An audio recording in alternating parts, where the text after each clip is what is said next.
సినీ పరిశ్రమ చిత్ర విచిత్రమైనది. ఒక హీరో కావాలని వదులుకున్న సినిమా మరో హీరోకి హిట్ ఇచ్చి అతన్ని ఎక్కడికో తీసుకెళ్తుంది. ఉదాహరణకు వాస్తవానికి ఖైదీ సినిమా చేయాల్సింది సూపర్ స్టార్ కృష్ణ.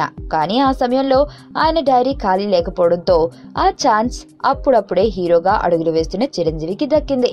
ఇక అక్కడి నుంచి చిరు ప్రభంజనం ఎలా సాగిందో తెలిసిందే. ఇప్పుడు తాజాగా ఉయ్యాల జంపాల, సినిమా చూపిస్తా మామ, కుమారి 21F లాంటి హ్యాట్రిక్ విజయాలతో దూసుకువచ్చిన యంగ్ హీరో రాజ్ తరుణ్ కూడా 2 సూపర్ హిట్ మూవీలను కావాలని చేజార్చుకున్నాడు. అయితే బిజీగా ఉండటం వల్ల కాదు, కథల ఎంపికలో సరైన అవగాహన లేకపోవడం వల్ల. ఇంతకీ ఆ 2 సినిమాలు ఏవో కాదు. సర్వానంద్, అనుపమ పరమేశ్వరన్ జంటగా సంక్రాంతికి విడుదలైన శతమానం భవతి, మరొకటి నాని హీరోగా వచ్చిన నేను లోకల్. ఈ 2 సినిమాలు బాక్సాఫీస్ దగ్గర సూపర్ హిట్ టాక్ ను తెచ్చుకోవడమే కాకుండా కలెక్షన్ల పంట పండిస్తున్నాయి. ఈ 2 చిత్రాలు రాజ్ తరుణ్ అకౌంట్ లో పడుంటే అతని కెరియర్ ఎక్కడికి వెళ్లేదో చెప్పనక్కర్లేదు.